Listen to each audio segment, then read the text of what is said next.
María, una joven campesina escogida por Dios como la madre de su hijo. En los 2 milenios siguientes a su muerte, miles de personas han reportado experimentar fenómenos sobrenaturales conocidos como apariciones marianas o visitas de María. Se dice que estas apariciones son confirmadas por señales y milagros. Pero, ¿pueden comprobarse los relatos de los videntes? Aparecen cosas en el lente de la cámara que no pueden verse a simple vista. Miles se reúnen para rezar y esperar por una visión de María.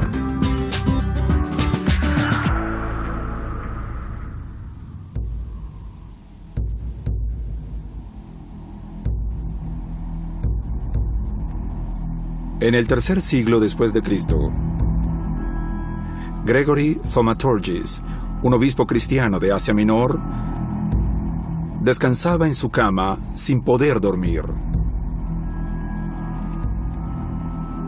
Le preocupaba el tener que escribir un sermón difícil. De pronto, 2 personas aparecieron en su recámara. Un hombre mayor y una mujer rodeada por una luz tan brillante que Gregory dijo haber tenido que entrecerrar los ojos.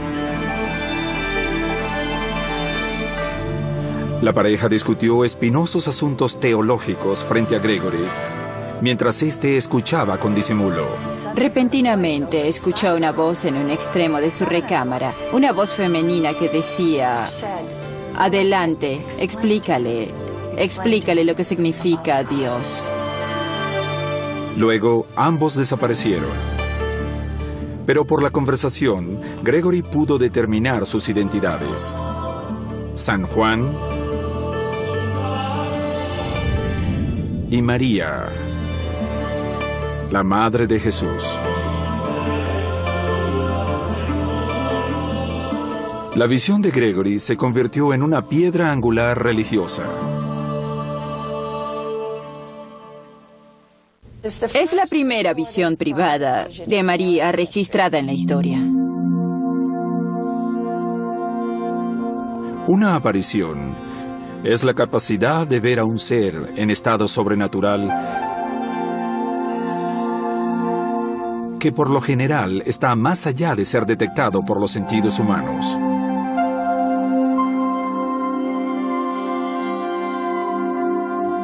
El gran teólogo Santo Tomás de Aquino mantenía que en la mayoría de los casos era una experiencia personal interna, una gracia especial de Dios. Una gracia especial para el individuo. Puede haber cientos de personas reunidas, pero nadie ve la aparición excepto el vidente.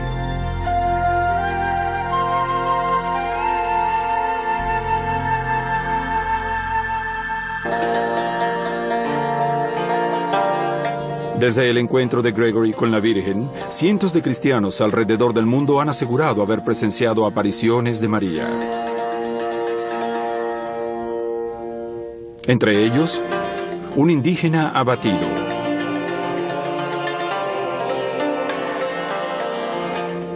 una monja francesa sin educación,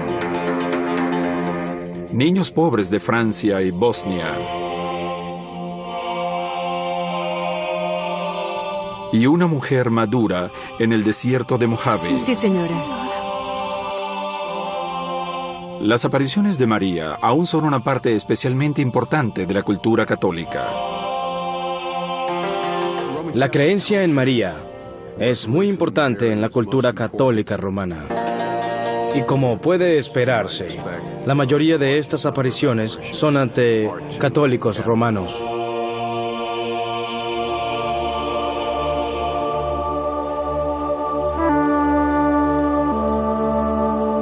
Los católicos veneran a María, una joven judía proveniente de un pueblo atrasado del siglo I. Es su relación con Dios a través del nacimiento de Jesús lo que la ha elevado tanto. Lucas, el evangelista, describió el momento conocido como la Anunciación. El ángel Gabriel es enviado a una virgen del pueblo de Nazaret llamada María y le anuncia que Dios la ha escogido para ser la madre del Mesías. Él habrá de ser llamado sagrado, el Hijo de Dios. Ella da su consentimiento en ser la madre del Mesías. Sin su aceptación, la historia pudo haber resultado muy diferente.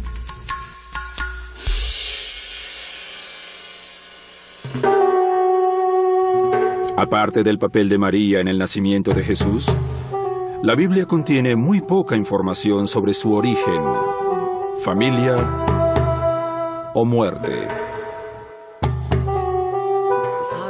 Hay muy poca información de María en el Nuevo Testamento. De hecho, hay más información sobre ella en el Corán que en el Nuevo Testamento. Lo único sobre lo que se tiene certeza es que dio a luz a Jesús en un lugar llamado Belén y que en algún momento se casó con José. Es posible que gracias a la falta de referencias bíblicas, la prominencia de María creciera en la mente y corazones de los creyentes. Ella era un misterio, lo cual dejaba mucho a la imaginación.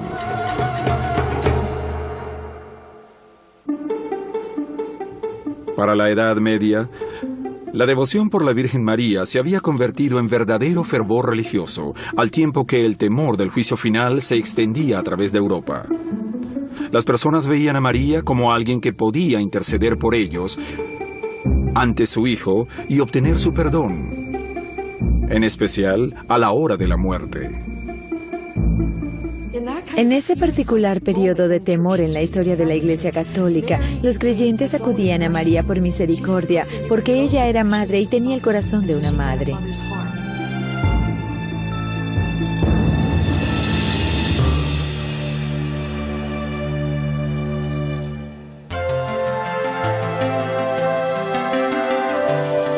Como testimonio del amor de los creyentes, en el siglo XII comenzó a ser alabada de diversas maneras, además de mediante plegarias.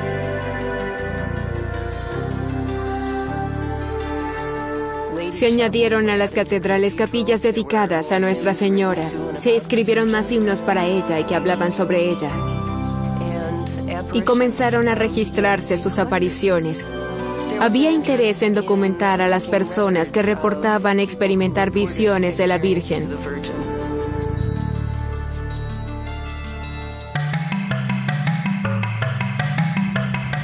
A través de los siglos, las descripciones de los videntes sobre la apariencia física de María han sido bastante consistentes. Aparece como una mujer a finales de su adolescencia o principio de sus 20. Por lo general viste túnicas flotantes de color blanco o azul pálido. Aparece flotando en el aire y algunas veces se pueden ver objetos sobre su cabeza que son muy importantes como coronas, estrellas o flores. Se piensa que cada uno de estos objetos tiene un valor simbólico diferente. A veces su piel es de color oscuro y otras no. Algunos dicen que María tiene la capacidad de aparecerse ante cada cultura de manera que puedan comprenderla y que siempre habla el idioma de las personas. Por lo general, los videntes la ven de manera tridimensional, es decir, como una verdadera persona frente a ellos. Algunos dicen que se ve transparente o semitransparente, pero otros dicen que se ve como una persona de carne y hueso.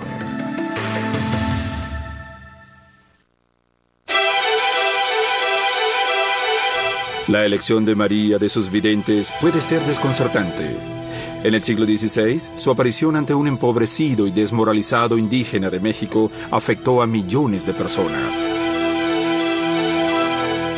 Pero ¿es la historia de este hombre y su milagroso manto un mito perpetuado por los conquistadores cristianos?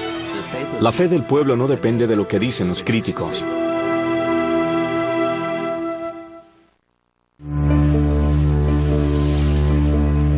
Durante el primer milenio de la cristiandad, la mayoría de las visiones de María fueron experimentadas por monjes, monjas y ermitaños. Personas conocidas por llevar vidas de excepcional disciplina religiosa. Sin embargo, más adelante los testigos de sus apariciones no llevaban una vida precisamente devota antes de las apariciones, y algunos de sus videntes tenían antecedentes modestos. Me parece significativo de la dinámica de las apariciones de Nuestra Señora que siempre elija a una persona que la sociedad diría que no es nada, pero que Nuestra Señora le dice que es especial.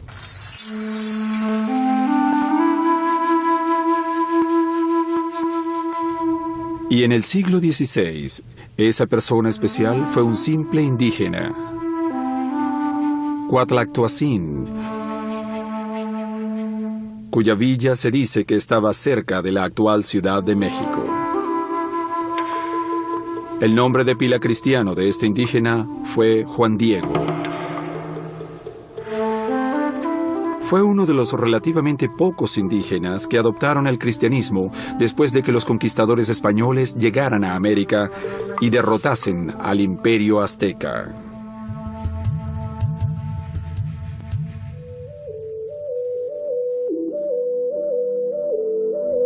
Según cuenta la historia, el 9 de diciembre de 1531, Juan Diego iba camino a la iglesia cuando María se apareció ante él. Estaba de pie, envuelta en una neblina dorada, sobre una colina sagrada para los aztecas, Tepeyac.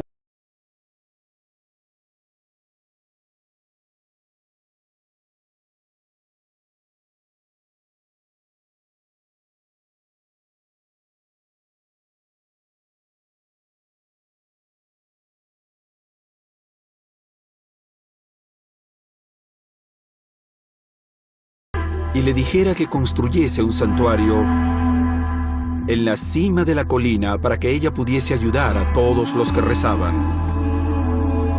Y así lo hizo.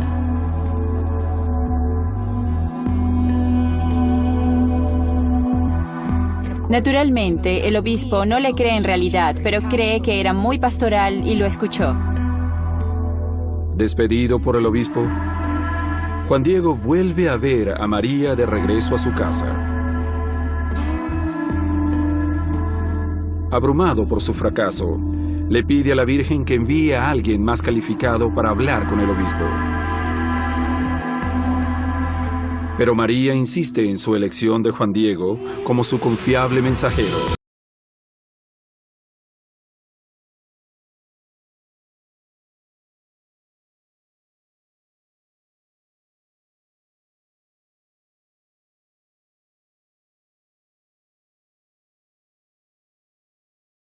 Al día siguiente, el obispo escucha con mayor atención el mensaje de María transmitido por Juan Diego. Y a pesar de que aún era escéptico, le pidió que le diera una señal de María. El 12 de diciembre, María le mostró a Juan Diego un rosal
su imagen virtualmente en todas partes. En pastelerías, en taxis, en tatuajes de los jóvenes, en sus espaldas, en los nombres de las personas y de sus hijos. Actualmente, la tilma se encuentra protegida por un vidrio a prueba de balas, detrás del altar de una basílica construida en la década de los 70, cerca del lugar de numerosas iglesias anteriores. Y a pesar de que la tilma está hecha de fibras de cactus, que normalmente se deshacen en cuestión de décadas, aún permanece intacta después de casi 5 siglos. No obstante, su naturaleza divina aún es un tópico para el debate. A los ojos de un investigador moderno, es todo menos un milagro. Obviamente está pintada. En algunas partes las vestiduras están oscurecidas, por lo que claramente se ve como una capa gruesa de pintura. Y se pueden ver fragmentaciones por toda la figura de la Virgen, que demuestran que es una pintura. Algunas pruebas científicas realizadas han sembrado dudas sobre la autenticidad de la imagen. Otras la han validado. Sin embargo, algunos devotos de la Virgen de Guadalupe han admitido que algunas áreas del manto han sido tocadas. Por mucho tiempo no hubo ningún vidrio, así debió haber alguna posibilidad de tocarla. Y a la gente le encanta tocar. Así que la imagen debió ser retocada, no tenemos dudas de ello, pero detrás de toda esa pintura existe una imagen primitiva que corresponde a la de Nuestra Señora de Guadalupe. Incluso si la imagen está hecha por la mano del hombre, sigue siendo un efectivo símbolo religioso y político. Después de dar a conocer la imagen a los indígenas mexicanos, en pocos años, millones abandonaron su religión pagana y fueron bautizados. Algunos críticos dicen que Guadalupe es una artimaña de los conquistadores para engañar y subyugar a los indígenas. Es muy interesante que esta imagen de la Virgen se parezca a una típica Virgen María española. También luce muy indígena.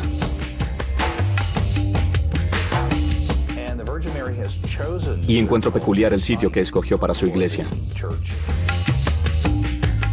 Un sitio donde se veneraba a Tonantzin, su diosa virgen. Como es de esperar, los devotos de Guadalupe no están de acuerdo.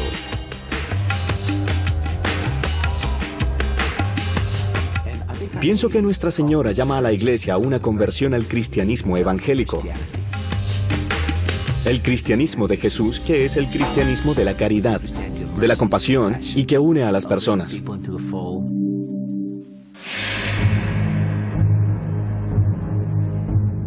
Existe otro factor que genera discusiones. Los escépticos argumentan que no hay registros de la existencia de Juan Diego previos a 1548. Sin embargo, la Iglesia piensa que en 1997 un jesuita español descubrió el equivalente al certificado de defunción de Juan Diego. Un documento llamado el Código de Escalada. Está escrito sobre la piel seca de un animal con fecha de 1548, donde se puede ver una imagen de Guadalupe junto al nombre indio de Juan Diego. Tiene unas cuantas palabras mal escritas en español y la Iglesia piensa que esto le añade autenticidad.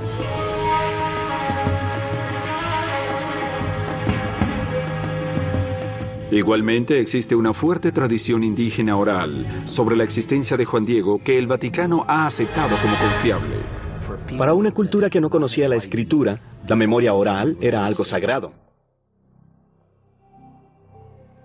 Así que esos testimonios orales son muy importantes.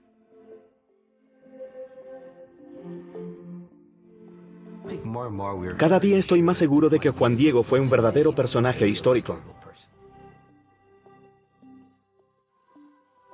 Y el 31 de julio de 2002, El Vaticano estuvo de acuerdo.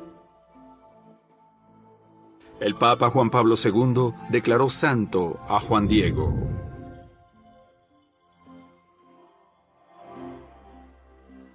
La fe del pueblo no depende de lo que dicen los críticos.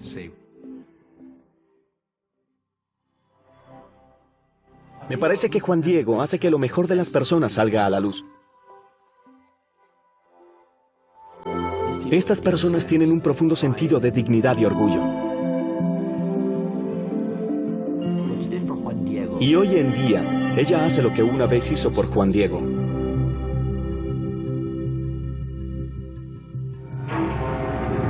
$300 años después de la aparición de María ante Juan Diego, se cree que ella ayudó a una nación devastada por la revolución.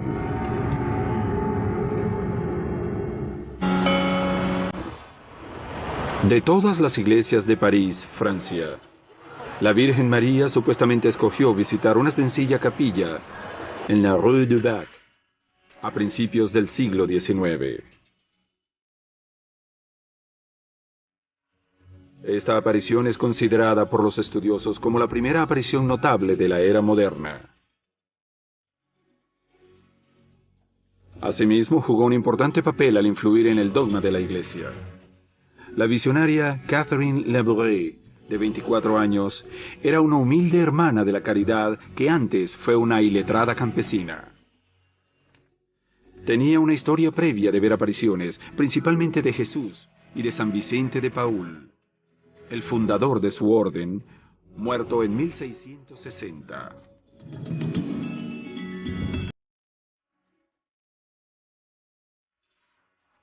Algunos creen que era una mística.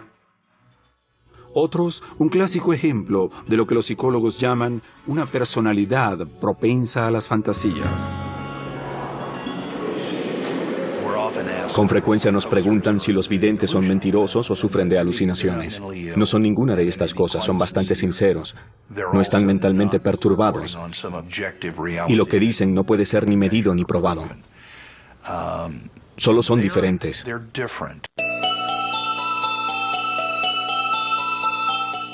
En una noche de julio de 1830, Catherine despertó repentinamente al escuchar su nombre. Vio a una niña rodeada de luz en su alcoba. Según cuenta la historia, la niña de luz la condujo hasta la iglesia, donde ella asegura que vio a la Virgen María. Dijo que descendió hasta una silla de terciopelo y le habló de la catástrofe que se avecinaba. Aparentemente, la aparición dio a Catherine inquietantes noticias. El rey de Francia, Carlos X, perdería su trono. Las iglesias se arruinarían. Los sacerdotes se verían obligados a huir. La Virgen le dijo que eran tiempos siniestros. En el siglo XIX, Francia estaba en medio de una gran confusión política y religiosa.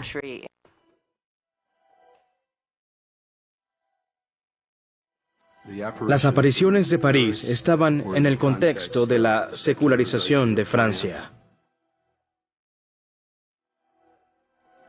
La ruptura, la separación del Estado y de la Iglesia y la pérdida de poder de la misma. De hecho, la Iglesia Católica Francesa había sufrido significativas pérdidas de poder durante la Revolución Francesa.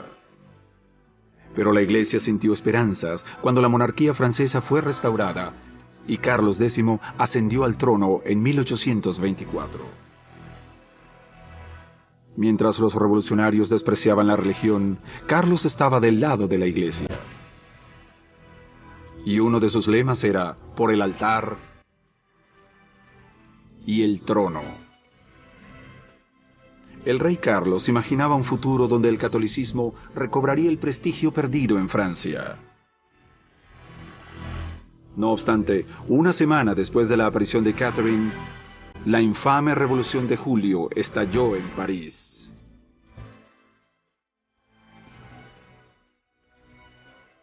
Cuando un miembro del gabinete del rey Carlos abolió la libertad de prensa, miles marcharon en las calles de París. Las protestas se transformaron en sangrientas peleas callejeras y hombres y mujeres franceses fueron asesinados. Catherine estaba sorprendida de que la Virgen hubiese dicho la verdad. Las iglesias eran destruidas y los obispos se contaban entre los muertos y prisioneros. Finalmente, Carlos huyó a Inglaterra.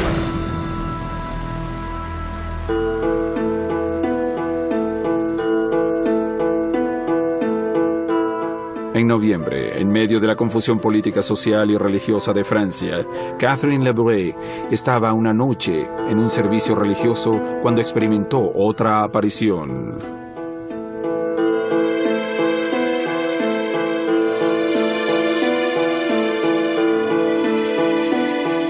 La aparición fue la Virgen María, manifestándose con un hermoso vestido blanco sobre un globo blanco al tiempo que sostenía entre sus dedos un globo dorado.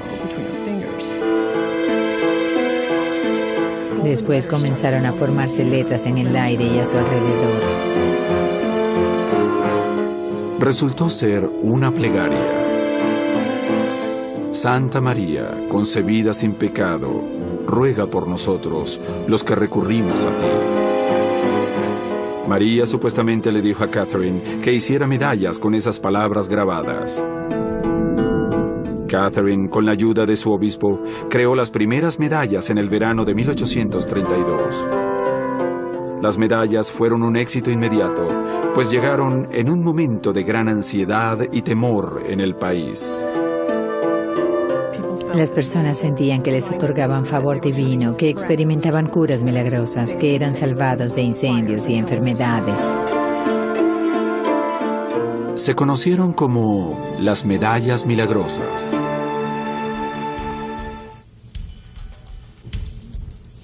Muchos estudiosos acreditan a la popularidad de la medalla el preparar el camino para que el Papa Pío IX proclamara la Inmaculada Concepción en 1854.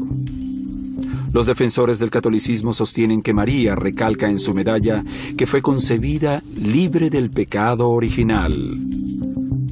Una idea popular y controversial al menos desde la Edad Media.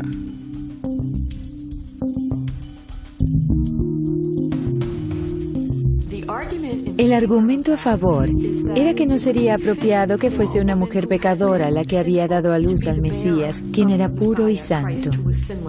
A lo que los protestantes respondían que no se podía, cosa que no estaba en las Escrituras, por lo que estuvieron de acuerdo.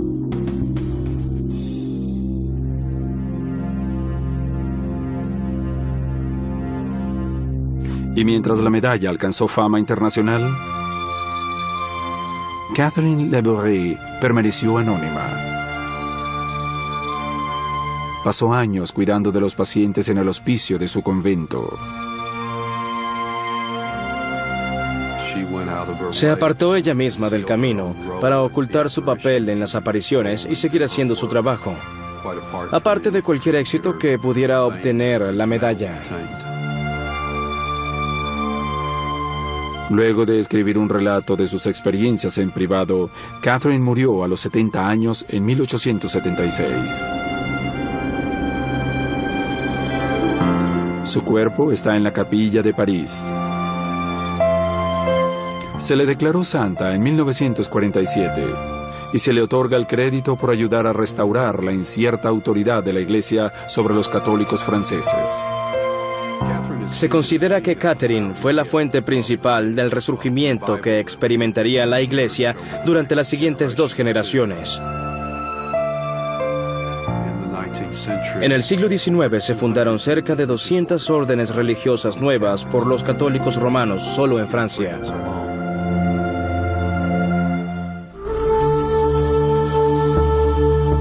En 1846, una villa de los Alpes franceses, La Salette, fue el lugar de una significativa aparición que se destacó, pues los videntes eran niños. Desde su aparición en La Salette, Los niños han sido esenciales en las apariciones de María durante 200 años. La pregunta que surge es ¿por qué la gente piensa que los niños son buenos videntes? La respuesta involucra el romanticismo de la idea de la niñez. Las personas ven a los niños como seres inocentes. Piensan que es poco probable o imposible que los niños sean capaces de engañar y, llegado el caso, piensan que no serían capaces de mantener la farsa frente a un intenso escrutinio público. Sin embargo, ni Mélanie Calvat, de 14 años, ni Máximo Giraud, de 11, tuvieron una infancia ideal. Ambos habían sido abusados y abandonados por sus familias. Sus infancias y situaciones familiares eran muy duras y para ese momento trabajaban como sirvientes. Los niños conducían un rebaño de vacas un día de septiembre. Al mediodía, luego de despertar de la siesta, fueron a buscar algunas vacas que se habían perdido. Buscando en una ladera, vieron un globo de luz que se abrió para revelar a una mujer sentada en una roca. Lloraba con el rostro escondido entre sus manos y sollozaba fuertemente. Dijo que su hijo estaba disgustado por la falta de devoción religiosa de los aldeanos y que a menos que cambiaran inmediatamente, ocurriría algo desastroso. Les dijo que habría hambruna, a no ser que las personas se corrigieran, dejaran de maldecir, fuesen a la iglesia y cosas así. En cierto sentido, este mensaje no es grande, pero es muy diferente. Por lo general, ella dice, construyan una iglesia en este sitio. Esta vez no fue eso. Dijo que había que corregirse, por lo que es un nuevo enfoque y la aparición de la Salet es el primero. La dama instó a los niños a que transmitieran su mensaje a los aldeanos y les dijo a Mélanie y a Máximo que rezaran todos los días. Vieron a la mujer ascender al cielo en su globo de luz hasta que se perdió de vista. De inmediato reportaron su visión a sus patronos. Luego informaron al pastor de la aldea, quien relató los hechos al día siguiente en su sermón. Y rápidamente las personas empezaron a abarrotar el lugar. Fueron los aldeanos y no los niños quienes identificaron a la mujer como María e interpretaron sus palabras de acuerdo con esa identificación. La iglesia se lo tomó muy en serio y condujo varias entrevistas con los niños. Los niños carecían de toda fluidez, pero incluso el sacerdote más escéptico admitía que en cuanto comenzaban a hablar sobre la dama, todo en ellos cambiaba. De pronto adquirían una sencilla elocuencia y soportaron inquisiciones durante años sin desviarse. Mientras tanto, comenzaron a ocurrir eventos sobrenaturales en el sitio de la aparición. 2 soldados le pidieron a Máximo que les diera un recuerdo del sitio de la visión. Así que fue hasta allá y les trajo una roca. Como eran 2 soldados y una sola roca, decidieron partirla en 2. Al abrirla vieron un rostro y pensaron que era de Jesús. Años después de su experiencia mística, Mélanie y Máximo dedicaron su vida a la iglesia, pero ninguno pudo mantener una vida religiosa. Los videntes no llevaban una vida exactamente ejemplar. La iglesia lo resolvió diciendo que los videntes habían cumplido con su propósito y que ahora era trabajo de los teólogos el interpretar las visiones.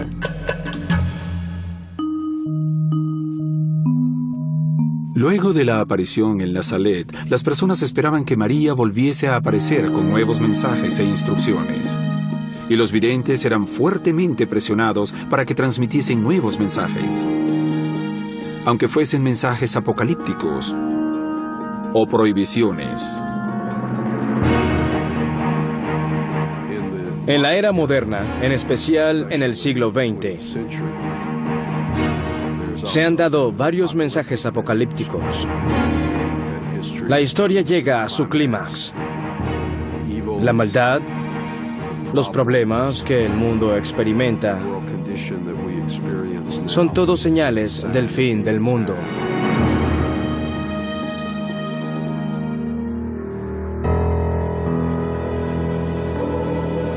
El 18 de junio de 1961, en la aldea San Sebastián de Garabandal,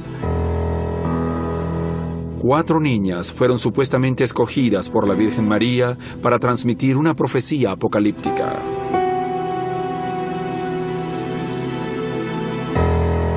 Conchita González y sus 3 amigas, Mariloli, Jacinta y Maricruz, cuyas edades estaban entre los 10 y los 12 años, decidieron robar manzanas del árbol del vecino. Se sentaron en un camino rocoso en las afueras del pueblo. Según sus historias, en ese momento vieron una especie de rayo de luz. Las niñas aseguraron que vieron un ángel. Y allí empezaron sus experiencias conocidas como las apariciones de Garabandal.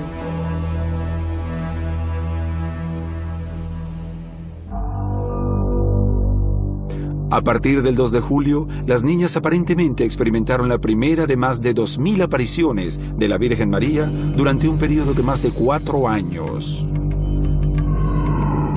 Las niñas caían en un supuesto trance profundo, mientras miraban fijamente un punto sobre sus cabezas. Frente a la vigilancia de un sacerdote, los aldeanos probaban a las niñas encendiendo y apagando luces frente a sus ojos. Las sacudían. Incluso se dice que les clavaban alfileres. Según algunos observadores, nada parecía sacarlas de su trance. Pero no todos creían en las visiones de las jóvenes. Supuestamente, si pinchas a alguien con un alfiler y no reacciona, entonces es que debe estar en trance. Bueno, un buen actor también puede lograr eso. La verdad es que eso no prueba nada. Es tonto.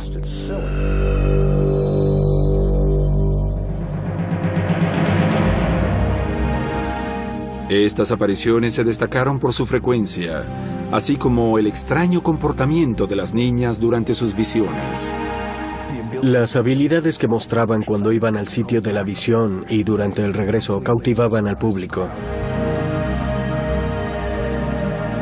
Parecía que estuviesen volando y luego de las apariciones bajaban la colina corriendo de espaldas. Y a veces caminaban de espaldas pero arrodilladas. Se decía que mientras experimentaban sus visiones, llegaban a pesar tanto que incluso hombres acostumbrados a cargar grandes y pesados paquetes no podían levantarlas.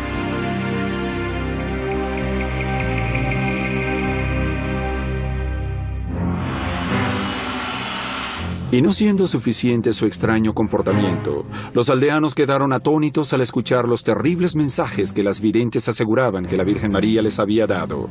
Decían que el fin del mundo se acercaba. Dijeron que comenzaría con una señal que aún no habían descrito, pero que sería tan terrible que todos la verían y nadie podría negarlo.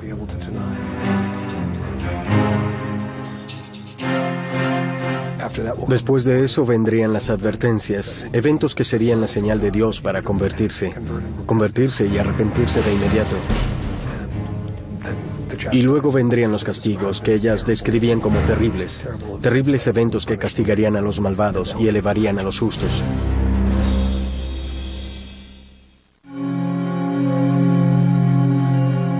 En 1965, las apariciones de Garabandal finalizaron bajo desconcertantes circunstancias.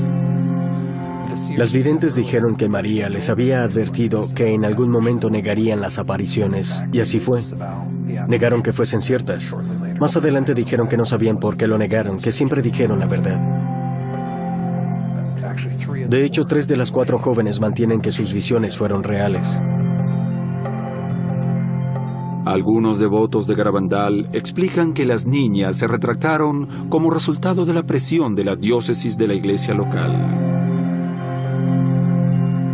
Aunque las videntes no hablan en público actualmente, 3 de ellas insisten en que el apocalipsis ocurrirá durante sus vidas. Desde ese momento se han mantenido como fervientes católicas y dicen sentir que lo que ocurrió cambió sus vidas.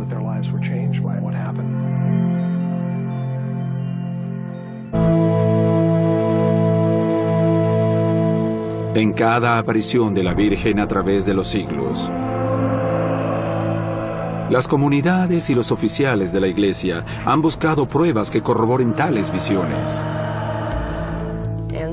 Por lo que siempre buscan señales que acompañen a la visión. A veces puede ser una inusual formación de nubes, milagros del sol, patrones de líneas de color que consideren como una imagen religiosa importante.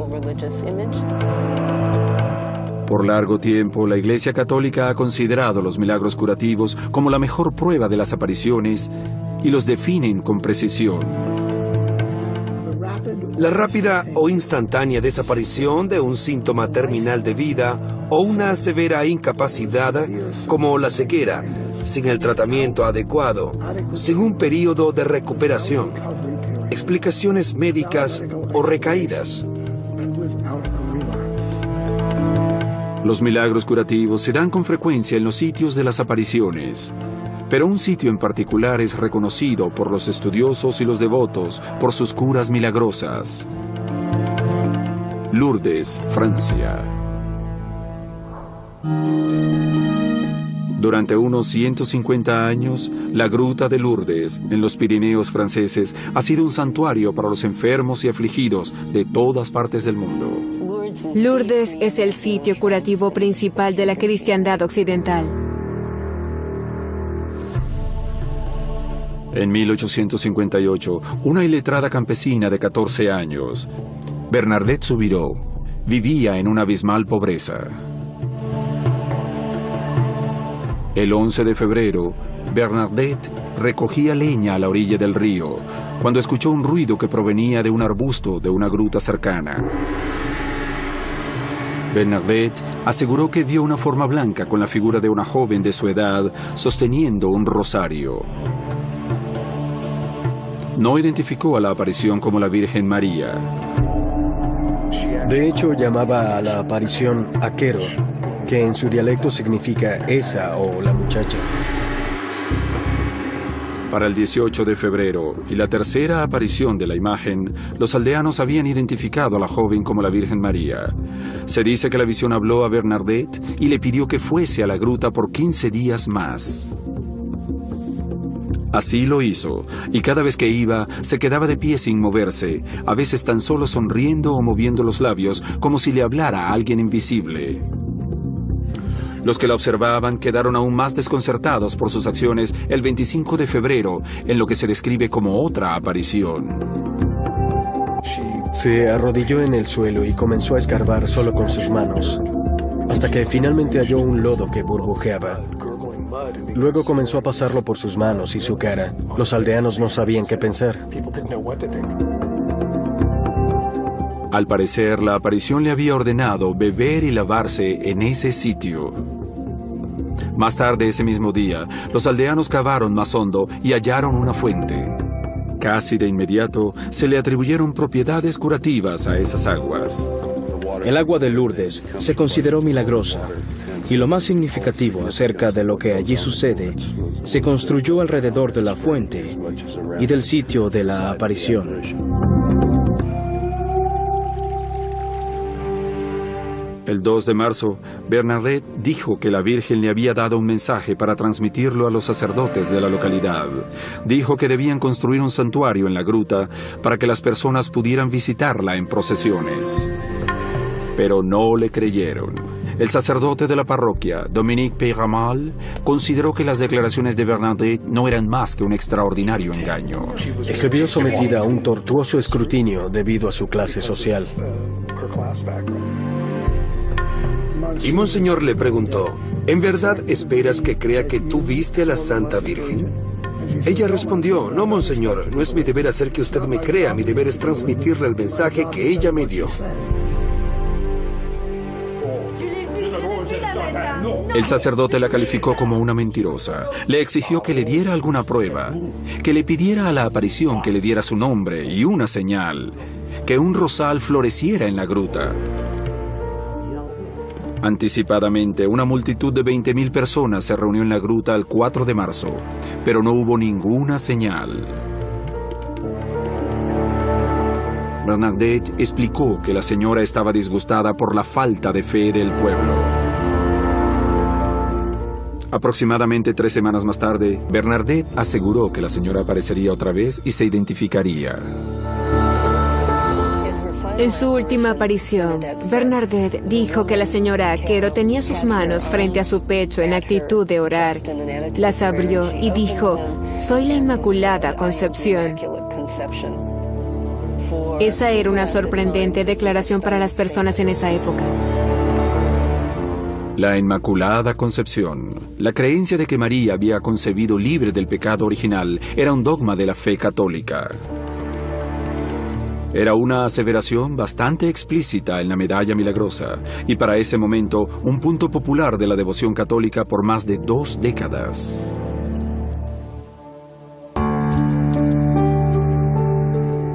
La gruta de Lourdes se convirtió en un sitio oficial de oración a pesar de los esfuerzos de los oficiales locales de desvirtuar las propiedades curativas del agua. No es sorprendente que los debates sobre las supuestas propiedades sobrenaturales de la fuente continúen hoy en día. En Lourdes tienen un hermoso dicho: no hay una explicación posible para los que no creen. Y no es necesario explicar nada a los creyentes.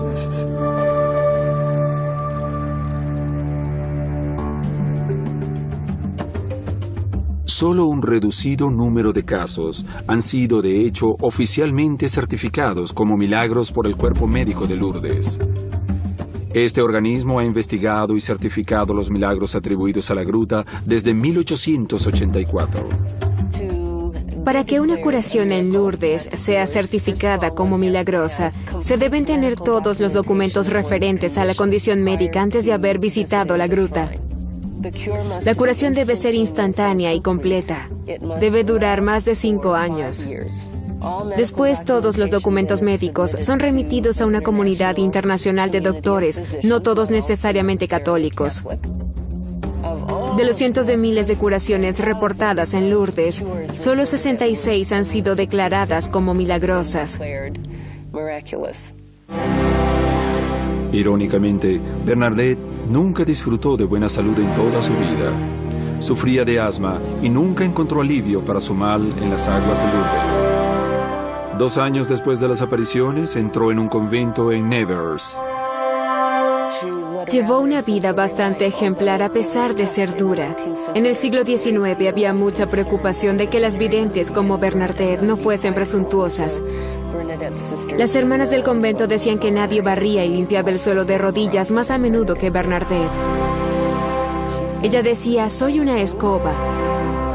Mi misión ha terminado y me han colocado en una esquina». Bernadette murió en el convento el 16 de abril de 1879 a la edad de 35 años. En 1933, el Papa Pío XI la declaró santa. La gruta de Lourdes continúa atrayendo a millones de suplicantes cada año. Pienso que la aparición de Lourdes está por encima de las demás apariciones en la historia de la Iglesia, no tanto por los eventos en sí, sino porque se considera a Bernadette Soubirous como un ejemplo para los demás videntes. Por la forma en que manejó la situación, en que transmitió el mensaje, la vida que llevó después, es muy admirada dentro de la Iglesia.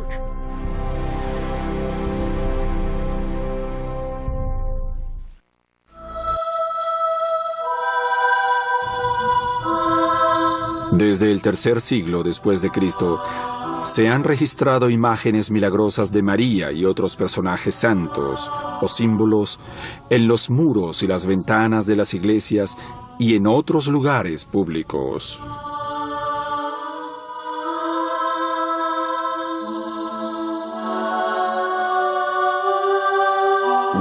Una de las formas de manifestarse de María es a través de todo tipo de objetos.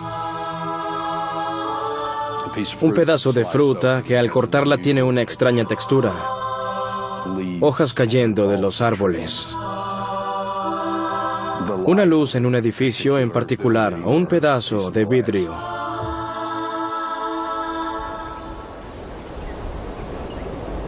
De las cientos de apariciones reportadas alrededor del mundo, los creyentes consideran especialmente significativos los ejemplos de Egipto e Irlanda.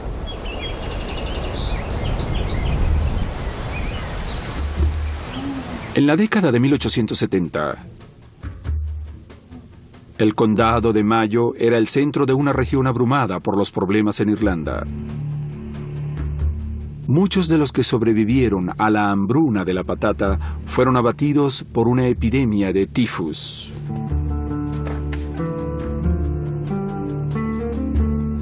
Era una de las regiones más pobres del país. Era el 21 de agosto del año 1879.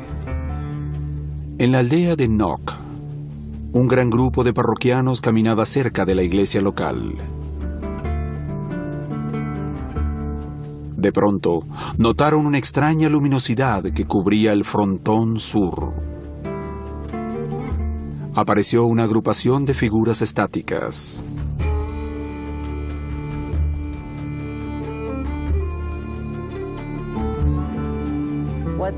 Lo que vieron fue a la Virgen María, a San José y a San Juan Evangelista agrupados con un altar y una lámpara.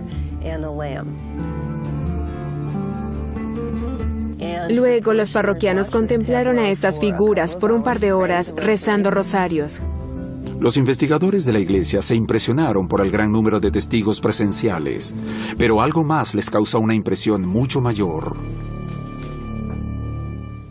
Numerosos habitantes de las aldeas cercanas que no pudieron estar allí para ver la aparición reportaron que vieron extrañas luces en el cielo y que luego de la rara luminosidad se sintió un cambio atmosférico. También los impresionó que los testigos fuesen tanto devotos como no creyentes. Los impresionó tanto que la iglesia comenzó a considerar la aparición en Knock como un importante evento. El mayor evento sobrenatural que se puede experimentar a nivel terrestre es lo que la iglesia llama teofanía, que en esencia es cuando el cielo y la tierra se encuentran. Y no creen que sea algo muy común. Y Knock es considerada como uno de esos lugares donde ocurrió una teofanía. No obstante, los escépticos piensan que las apariciones en Knock solo fueron una ilusión óptica. Si se revisa con cuidado la historia, puede verse que hablan de algo que llamamos simulacrum. Todos conocemos las pruebas con las manchas de tinta o ver figuras en las nubes. Esa es la raíz de las supuestas apariciones.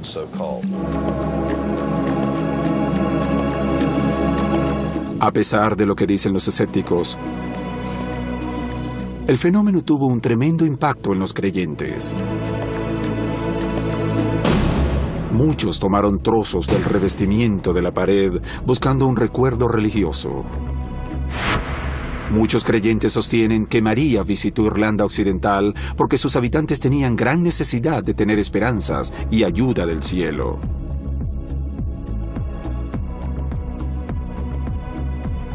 Los pobres tienen devoción. Los creyentes necesitan algo que les dé seguridad. Con el tiempo, Knock se convirtió en un santuario curativo. Y la aparición, conocida como Nuestra Señora de Knock, Reina de Irlanda, ganó la atención del mundo. Muchos papas han visitado este territorio y lo han bendecido con su presencia. Ciertamente ha traído cierta prosperidad a la comunidad. En la actualidad reciben a cientos de miles de visitantes cada año.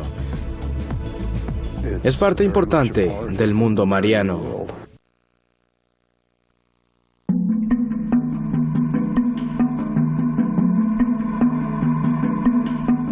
Aproximadamente 90 años después, la noche del 2 de abril de 1968, trabajadores musulmanes de Zaytun, Egipto, notaron algo extraño en la cima de la iglesia cóptica de Santa María.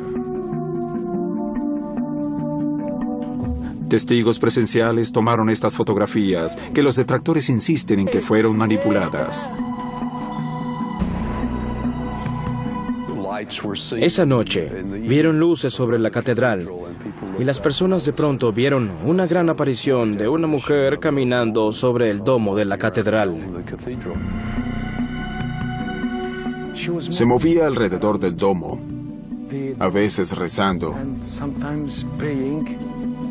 otras veces bendiciendo y otras veces moviendo su cabeza arriba y abajo por un rato. Al principio no estaba seguro de si lo que veía era real o no. Podían ser alucinaciones o sombras de las luces de la calle. Pero pocos segundos después, estaba seguro de ver a una mujer real, de pie a unos pocos metros de donde estaba. El viento movía el manto de su cabeza y de sus hombros. Fue asombroso.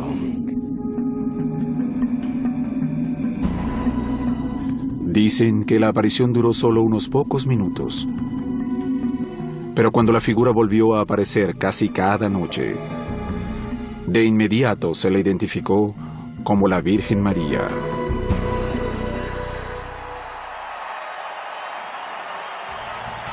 La iglesia se convirtió en objeto de vigilia por parte de muchos, musulmanes inclusive, quienes veneran a María por su posición prominente en el Corán. En todo el Corán se le identifica como A, una mujer de fe, B, en la misma línea de los profetas,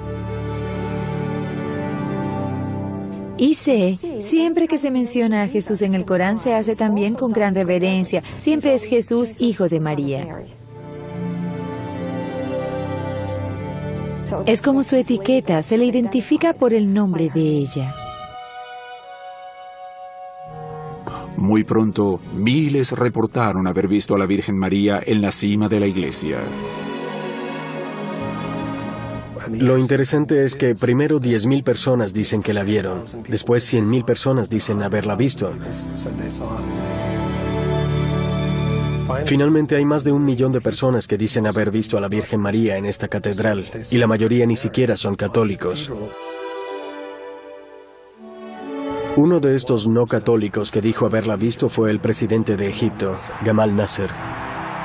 La noticia se esparció por todo Egipto y más allá.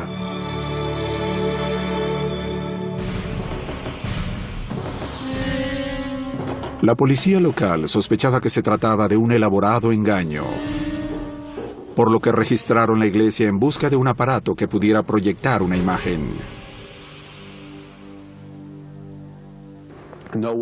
Nadie encontró evidencias de fraude o intentos de reproducir imágenes. Y el gobierno de Egipto respondió con la investigación oficial más grande y elaborada de una aparición mariana. Su reporte finalizó diciendo que creían que las personas habían visto a la Virgen María como un cuerpo de luz sobre la catedral. Otros han propuesto una explicación alternativa para estas supuestas apariciones. Al menos por una vez, la región sufrió de actividades sísmicas 10 veces mayores de lo normal. Existe la posibilidad de que lo que vieron fuesen luces sísmicas.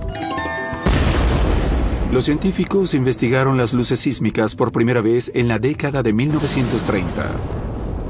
Son fenómenos lumínicos electromagnéticos asociados a ciertos terremotos.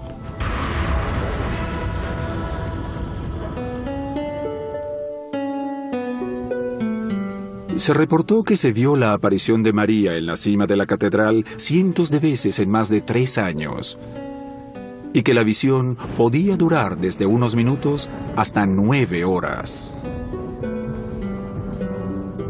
Aunque no hubo mensajes de la Virgen en Seiton, algunos han interpretado que su simple presencia es muy significativa para sus devotos.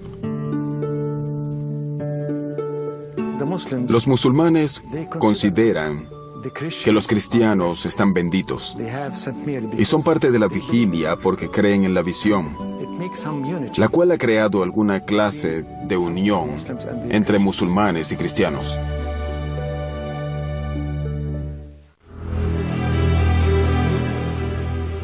En el siglo XX, dos series de apariciones marianas, una en Portugal, la otra en Bosnia-Herzegovina,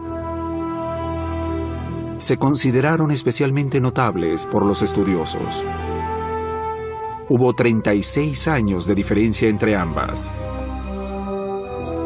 Ambas involucraron revelaciones de secretos controversiales que muchos consideraron una profecía de eventos futuros.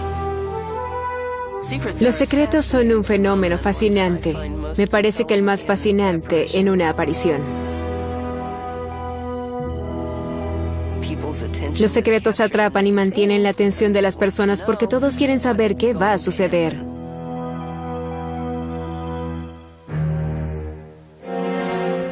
El 13 de mayo de 1917, 3 pequeños pastores, Lucía dos Santos, de 10 años, y sus primos Jacinta y Francisco Marto, de 7 y 9 años respectivamente, descansaban en una cueva cercana al pueblo rural de Fátima, cuando apareció una mujer que se cree era la Virgen María. Les dijo a los niños que venía del cielo. Después les pidió que fuesen a verla en el mismo sitio el 13 de cada mes hasta octubre. Rápidamente la noticia de la aparición se extendió en la aldea y sus alrededores. Durante la aparición del 13 de julio, los observadores se alarmaron por el comportamiento de Lucía. Se puso pálida y empezó a llorar aterrorizada. Más tarde le preguntaron qué pudo decir la señora que la perturbó tanto y ella respondió que era un secreto. Le preguntaron si era un secreto bueno o malo. Ella dijo bueno para algunos, malo para otros.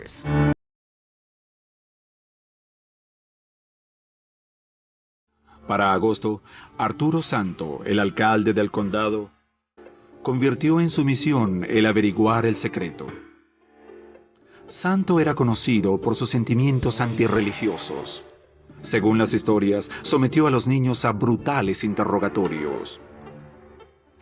Los secretos se convirtieron en videntes. Los videntes deben enfrentar un sinnúmero de interrogatorios y deben resistir el deseo de revelar los secretos. El silencio se considera una prueba de autenticidad.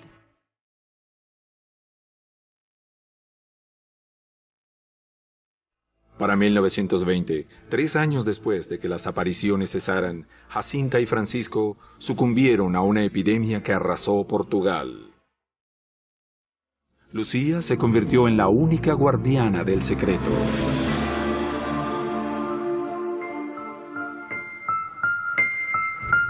Lucía entró a un convento en 1925 y no fue hasta la década de los 40 cuando comenzó a revelar los secretos poco a poco en sus memorias. Según Lucía, el secreto constaba de 3 partes. La primera, una visión del infierno, un sitio de terribles sufrimientos donde María les dijo que van los pecadores. La segunda parte del secreto era una profecía donde María decía que Rusia debía convertirse.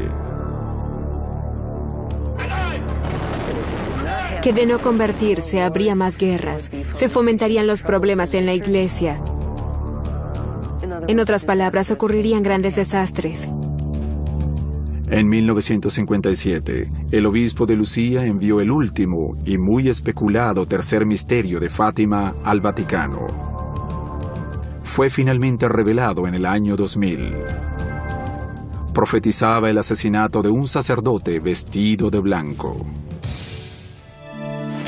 Juan Pablo II siempre fue devoto de la Virgen María, pero su devoción por la Virgen de Fátima creció luego del intento fallido de acabar con su vida el 13 de mayo de 1981.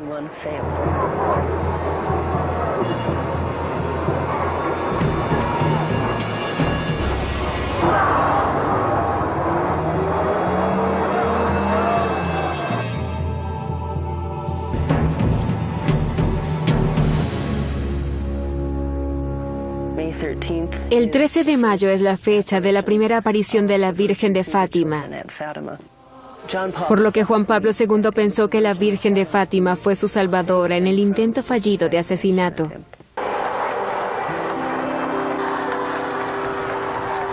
El 13 de mayo de 1982, Juan Pablo II fue a Fátima para colocar la bala del ataque en la corona de la estatua de la Virgen. En las visitas posteriores de Juan Pablo II a Fátima, no solo conoció a Lucía, sino que el 13 de mayo del 2000 beatificó a sus primos, Jacinta y Francisco Marto. El secreto de la Virgen de Fátima afectó profundamente a tantos católicos romanos que las apariciones marianas siguientes también serían en escenarios dramáticos.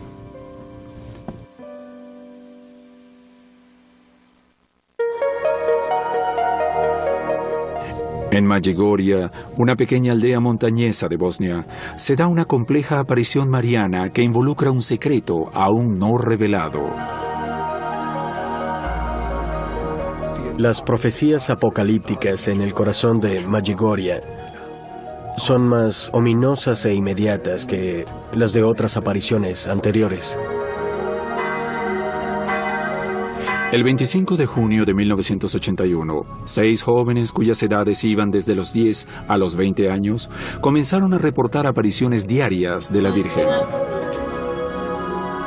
Después de muchos meses, los videntes aseguraron que María había prometido darles 10 secretos a cada uno.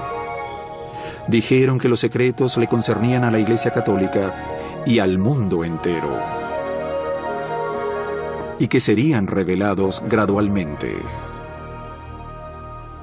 ¿Los 10 secretos son los mismos para todos o cada uno tiene 10 secretos diferentes? ¿Habrá secretos que coincidan o no? La verdad es que no sabemos. Pero las preguntas son fascinantes. Parte del escepticismo se enfocó en el comportamiento idéntico de los jóvenes durante las apariciones.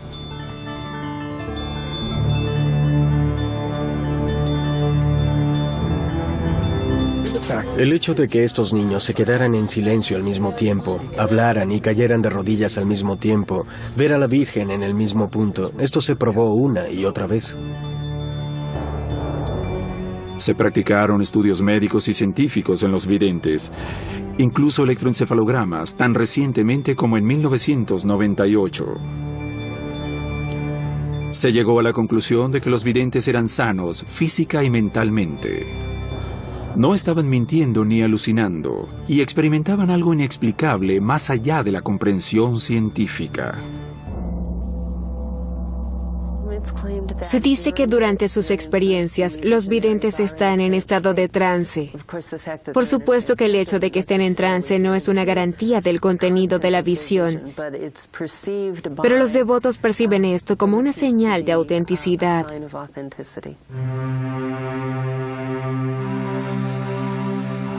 Para 2001, 3 de los videntes, Mariana, Jacob e Iván, mantenían que la Virgen les había revelado 10 secretos. La Santa Virgen siempre nos repetía, no hablen de los secretos, recen. Pero somos seres humanos, así que siempre hablamos de los secretos entre nosotros. Pero no pensamos en el futuro, en lo que sucederá, será la voluntad de Dios. Lo que sí dijeron es que los secretos les fueron revelados como una película y que los 3 últimos secretos fueron las cosas más horribles que jamás habían visto y escuchado, que no podían pensar en ellas sin sentirse aterrados e infelices.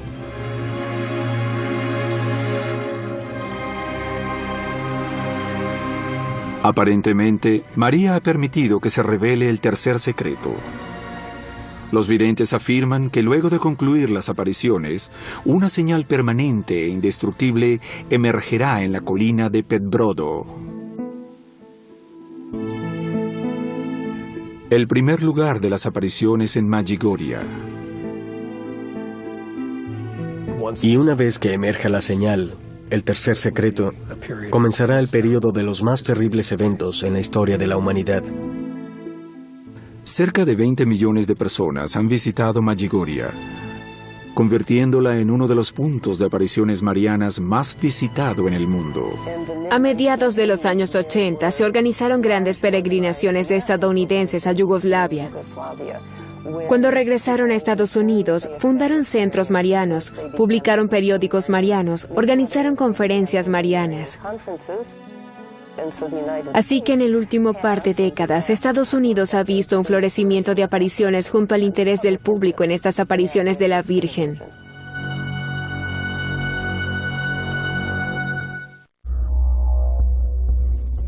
En años recientes, se han dado apariciones marianas en varios sitios a través de todo Estados Unidos.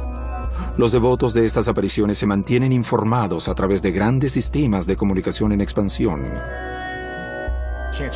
Es posible encontrar un evento sobre María a menos de un día en automóvil.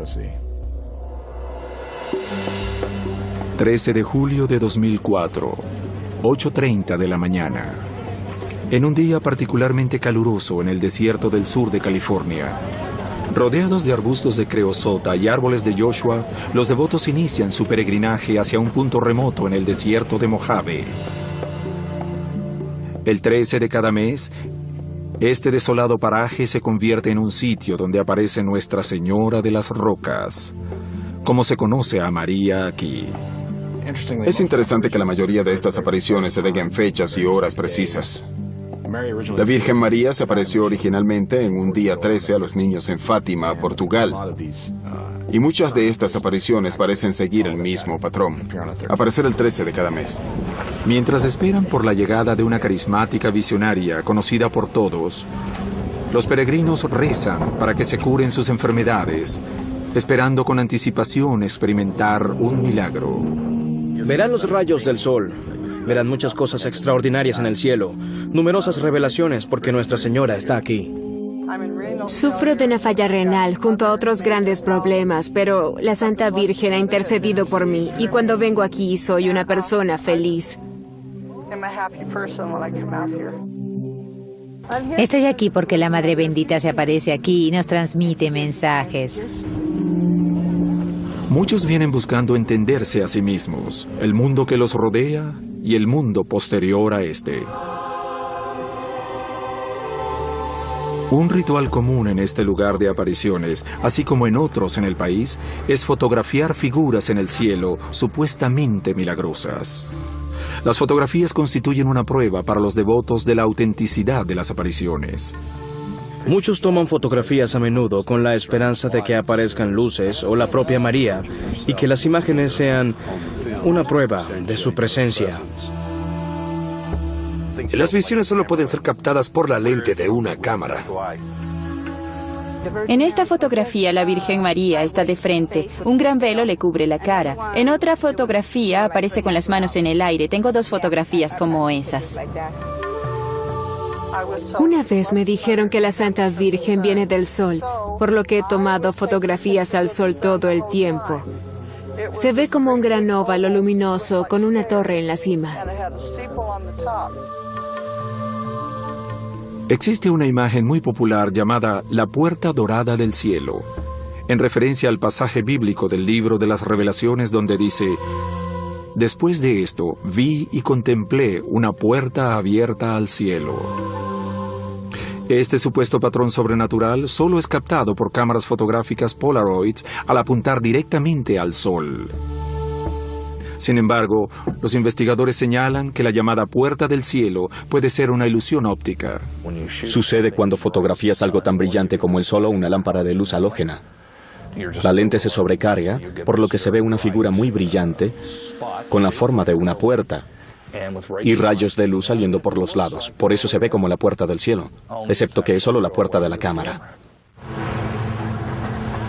A las 11 de la mañana, María Paula Acuña, de 52 años, llega en una camioneta.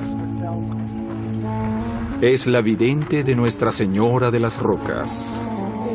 Acompañada por sus seguidores, reza junto a la multitud. Salve María, llena eres de gracia, el Señor está contigo.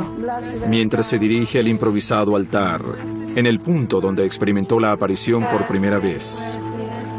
María Paula afirma que ve a la Virgen María regularmente y que ha recibido mensajes de ella desde 1990. La venerada madre se me apareció y me dice que debo formar un ejército en nombre de Cristo para que sirva a Dios en la tierra.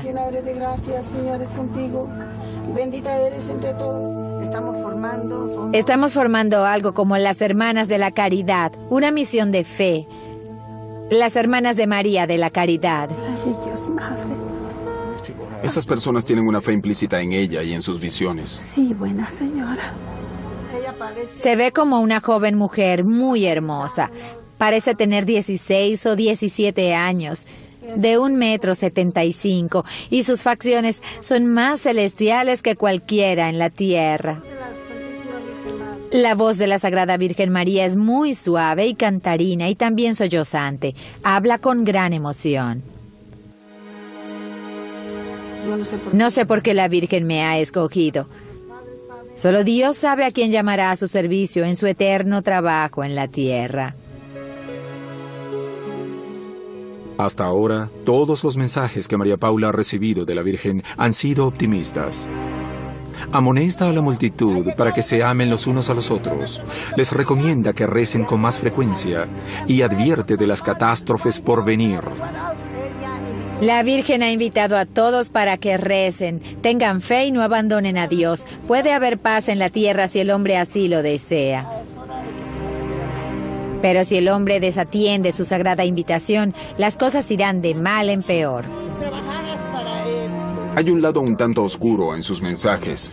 Es como si su actitud dijera, reza o de lo contrario ya verás. En septiembre de 1995, luego de investigar a María Paula por más de un año, la Arquidiócesis Católica Romana de Los Ángeles envió cartas a sus sacerdotes. Declaraban que el fenómeno de Nuestra Señora de las Rocas no era aprobado por la Iglesia. Desde un principio tuvimos pruebas de que las personas solo iban al desierto esperando ver milagros, esperando ver algo espectacular y no precisamente conectado al hecho de rezar.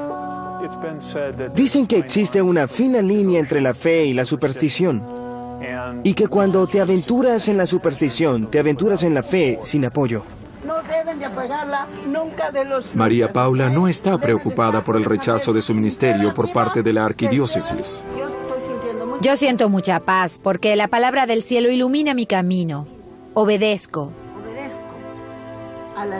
Obedezco la ley de la Iglesia en la tierra, pero también obedezco la voluntad de Dios.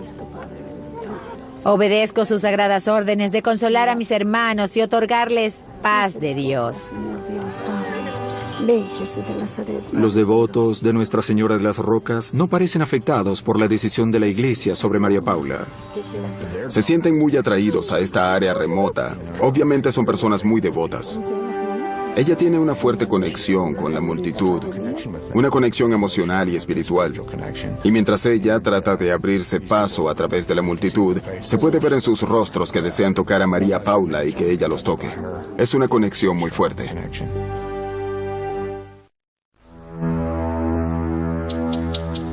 Según la tradición cristiana, Dios puede comunicarse con la humanidad en cualquier modo que considere adecuado. La Iglesia Católica cree que históricamente uno de esos modos han sido las apariciones cristianas.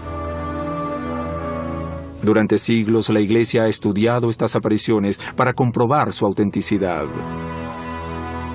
Para la Iglesia, estos fenómenos pueden tener varias explicaciones. Pueden ser genuinas o alucinaciones o diabólicas. Es decir, una trampa del diablo. La Iglesia se toma las apariciones de la Virgen María con mucha seriedad. Las investigan tanto como sea posible porque tienen el deber de asegurarse de que los creyentes no sean engañados, traicionados o lastimados por una aparición. En el siglo XVIII, el Papa Benedicto XIV escribió que solo después de una cuidadosa investigación podría permitirse publicar el evento para el conocimiento y bien de los creyentes.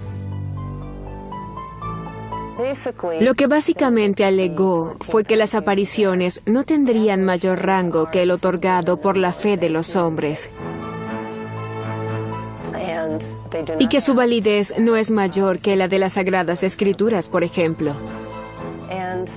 También dijo que luego de intensos escrutinios, cuando una aparición sea declarada auténtica y sea publicada al mundo, se podría construir un lugar para orar, pero que de hecho ningún cristiano católico está obligado a creer en las apariciones. En 1978, la Congregación de la Doctrina de la Fe del Vaticano estableció directrices para que los obispos pudiesen valorar las declaraciones de apariciones privadas. La congregación resaltó que el obispo local será la principal autoridad en un caso de aparición. No obstante, la congregación se verá igualmente involucrada si las circunstancias son muy complicadas. Con el tiempo, la aprobación papal se interpretaba por una visita del Papa o la ilusión de que el Papa también hubiese visto dicha aparición. Pero no es nada muy formal. No hace muchos años, el Papa Juan Pablo II visitó Fátima, lo cual fue visto como un alto nivel de aprobación.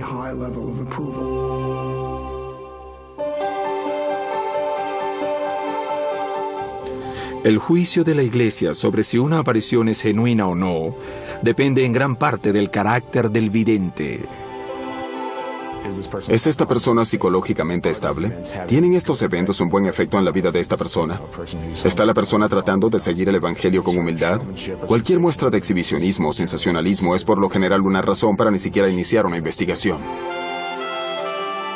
La vidente Bernadette, de 14 años, de Lourdes, Francia, es el modelo por el cual la Iglesia evalúa a los otros.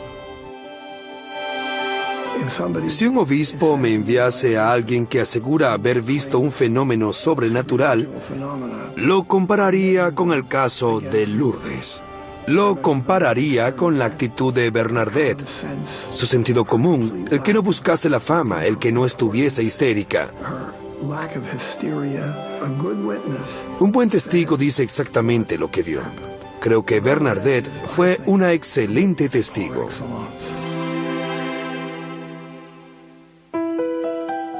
Igualmente, la Iglesia debe juzgar la calidad de cualquier mensaje de María transmitido por el vidente.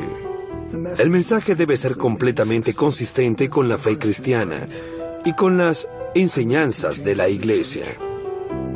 Y también debe tener sentido común. He hablado con un sinnúmero de personas que me han dicho que el mundo estallará el próximo martes o cosas así. Pero las enseñanzas de la Iglesia no tienen nada que ver con esas revelaciones privadas.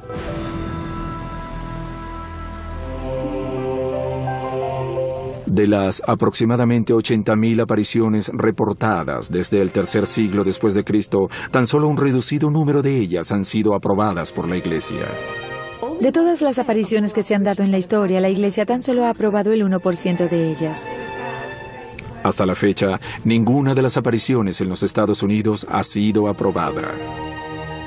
Entre las apariciones de Europa que ganaron aprobación están la de Catherine Labouré en 1830. La aparición en La Salette en 1846 se ganó la aceptación de la Iglesia a pesar del carácter no piadoso de los videntes, Melanie y Máximo. Entre otras apariciones que recibieron la aprobación de la Iglesia están la imagen de Guadalupe, la de Lourdes, la de Enoch y la de Fátima. La iglesia actúa con mucha cautela porque, en cierto sentido, empeña su buen nombre con estas apariciones. Cuando das tu aprobación a algo, arriesgas tu reputación. Es por eso que desean ser muy cautelosos. Y es por esta razón que un buen número de apariciones muy populares aún no han recibido la aprobación de la iglesia. Los casos más obvios son los de Medjugorje y de Garabandal. Y aunque algunos continúan defendiendo las apariciones que comenzaron en 1961 en Garabandal, la iglesia retiró su apoyo cuando varias de las jóvenes videntes retractaron sus declaraciones. Sin embargo, la iglesia hasta ahora no ha confirmado ni retirado su apoyo a las apariciones de María a los jóvenes croatas en Medjugorje que comenzaron en 1981.